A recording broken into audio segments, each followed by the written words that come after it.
Satu, perkenalkan nama saya Muhammad Farel Hadi Putra dengan NIM 1702521 072 Prodi D4 Kemasan Digital 2021. Pada kali ini saya ingin menjelaskan tentang PPT saya yang PPT untuk seminar proposal saya yang berjudul analisis konten pelanggan pada aplikasi Maxim di Jakarta. Untuk dosen pembimbing satu saya itu yang pertama Pak Andi Muhammad Sadat, yang kedua Pak Sadi Aditya. Ini judul saya analisis kepuasan pelanggan pada aplikasi Maxim di Jakarta. Latar belakang kemajuan teknologi dan pesatnya pembangunan telah memberikan dampak tidak langsung terhadap meningkatnya penggunaan kendaraan bermotor. Berdasarkan data dari Badan Pusat Statistik atau BPS, jumlah kendaraan bermotor mengalami peningkatan hingga mencapai 136,13 juta unit pada periode 2020 hingga 2021. Menurut Ariandi dan Masolina pada tahun 2023, data ini mencerminkan bahwa kebutuhan masyarakat terhadap sarana transportasi, baik kendaraan roda 2 maupun roda 4, terus mengalami pertumbuhan. Seiring dengan meningkatnya kebutuhan tersebut, dibutuhkan sistem transportasi yang mampu menyediakan mobilitas secara praktis dan efisien dari satu lokasi ke lokasi lainnya. Perkembangan teknologi informasi telah mendorong lahirnya berbagai inovasi di berbagai sektor, termasuk dalam bidang transportasi ojek. Jika dahulu masyarakat hanya mengenal ojek pangkalan, kini hadir layanan ojek berbasis aplikasi atau ojek online sebagai bentuk inovasi yang modern. Kehadiran ojek online tersebut menjadi solusi yang menjawab kebutuhan tersebut meskipun sebelumnya ojek pangkalan telah lebih dulu menjadi bagian penting dari sistem transportasi di Indonesia. Kalimat tersebut menurut Do et al. Pada tahun 2025. Menurut Sahda et al. Tahun 2003, seiring dengan meningkatnya kebutuhan masyarakat akan layanan transportasi berbasis digital, minat terhadap pengguna transportasi online pun semakin tinggi. Hal ini juga berdampak pada jumlah mitra pengemudi yang harus bertambah. Saat ini, tidak hanya satu atau dua perusahaan saja yang bergerak di bidang ini, melainkan sudah ada beberapa perusahaan besar yang turut meramaikan industri transportasi online di Indonesia. Beberapa di antaranya adalah Gojek Indonesia, Grab ID, dan Maxim. Ketiga perusahaan ini menjadi pemain utama dalam menyediakan layanan transportasi berbasis aplikasi. Nah, berikut diagram dari transportasi online. Yang pertama itu ada Gojek menduduki peringkat pertama, yang kedua Maxim, yang ketiga itu ada InDrive, yang keempat ada Grab Driver, dan yang terakhir itu ada taksi. Selanjutnya, berdasarkan data di atas, Maxim menjadi salah satu aplikasi transportasi online dengan tingkat unduhan tertinggi di Indonesia pada tahun 2023. Berdasarkan data dari data AI pada tahun 2024, rata-rata unduhan Maxim mencapai 862.000 kali pada tahun 2023, meningkat dari 773.000 unduhan di tahun sebelumnya. Peningkatan ini menunjukkan tingginya minat pengguna terhadap layanan yang ditawarkan oleh aplikasi Maxim, terutama karena tarif yang kompetitif dan jangkauan layanannya yang semakin meluas ke berbagai kota di Indonesia. Salah satu penyedia layanan transportasi online di Indonesia adalah Maxim, sebuah perusahaan yang berasal dari Rusia. Meskipun secara resmi mulai hadir di Indonesia sejak tahun 2018, kini layanan Maxim mulai aktif beroperasi secara luas pada tahun 2020.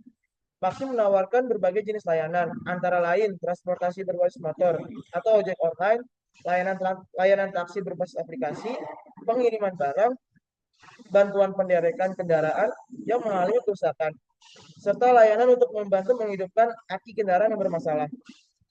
Untuk dapat bersaing dan menarik minat konsumen yang telah terbiasa menggunakan layanan dari perusahaan lain, kini Maxim dituntut untuk memiliki strategi bisnis yang efektif serta menawarkan keunggulan kompetitif yang mampu memenuhi kebutuhan dan harapan pelanggan.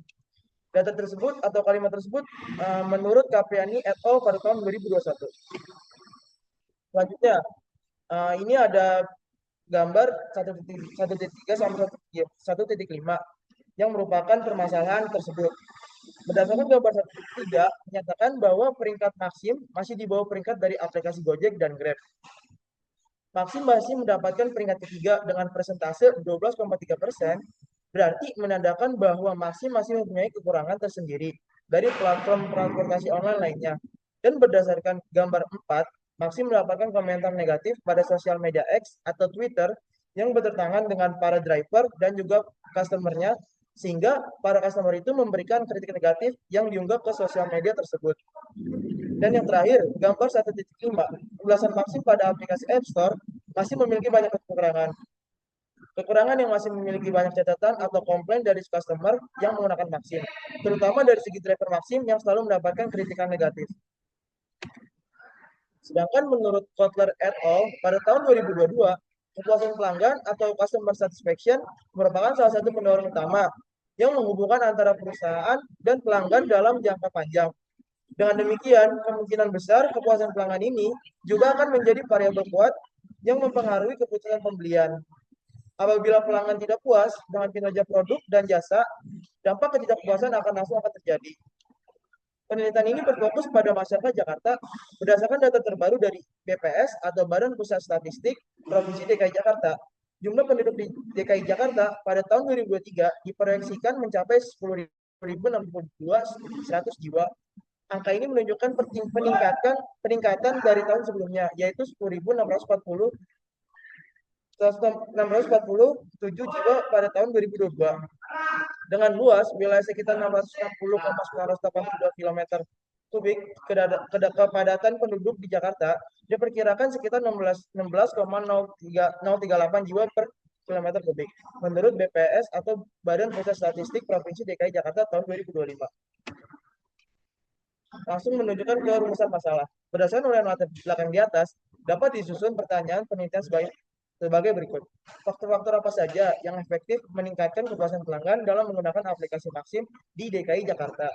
Dan tujuan penelitian untuk mengetahui faktor-faktor apa saja yang paling efektif meningkatkan kepuasan pelanggan dalam penggunaan aplikasi Maxim di DKI Jakarta. Di sini ada manfaat penelitian. Yang pertama ada manfaat penelitian teoritis. Penelitian ini diharapkan dapat memberikan kontribusi bagi pengembangan ilmu pengetahuan di bidang manajemen pemasaran, khususnya terkait dengan teori kepuasan pelanggan.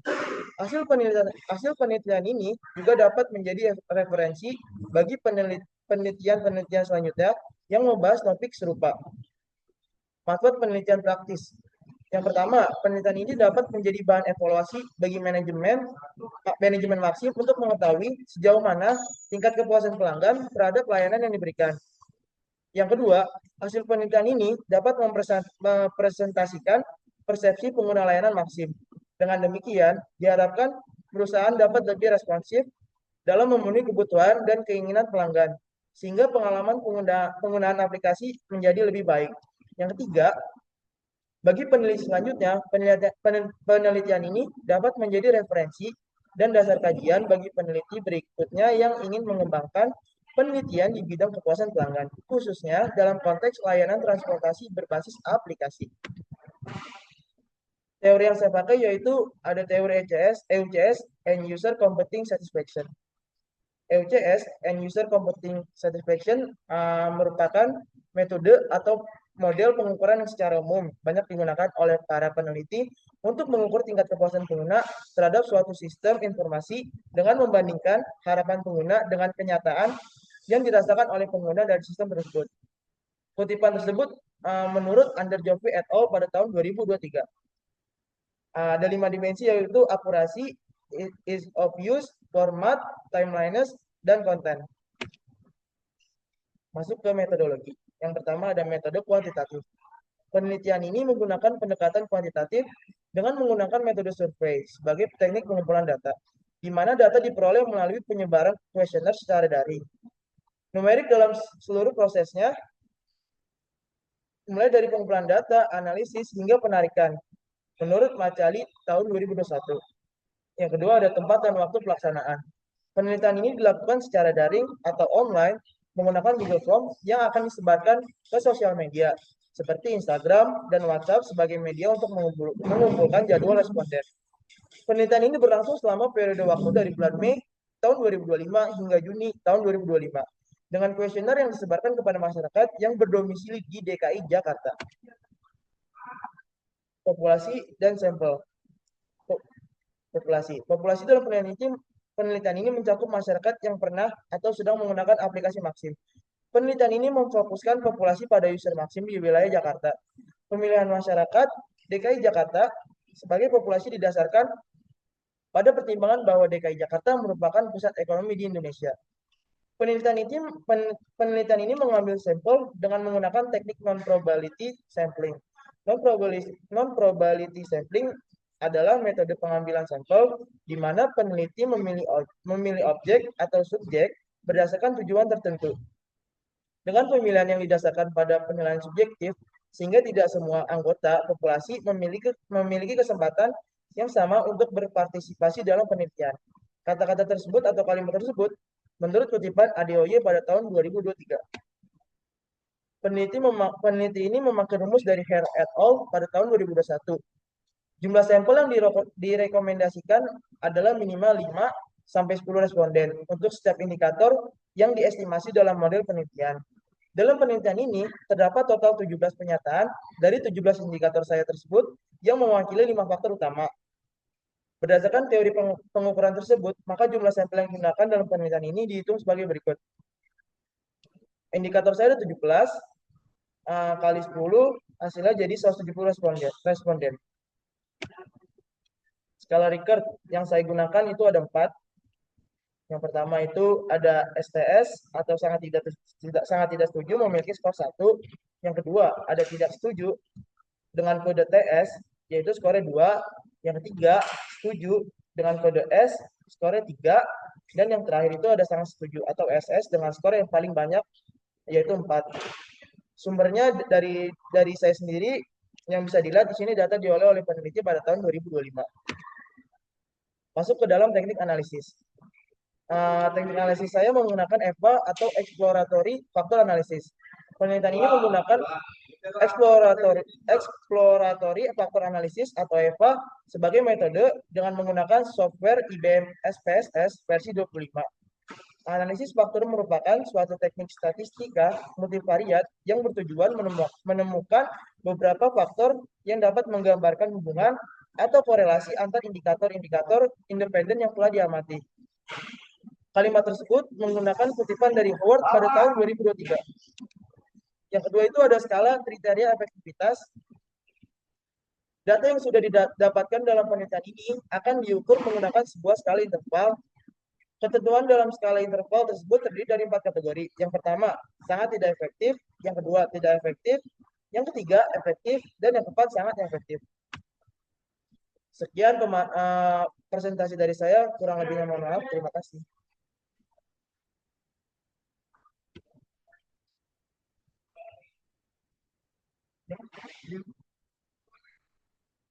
Hentikan.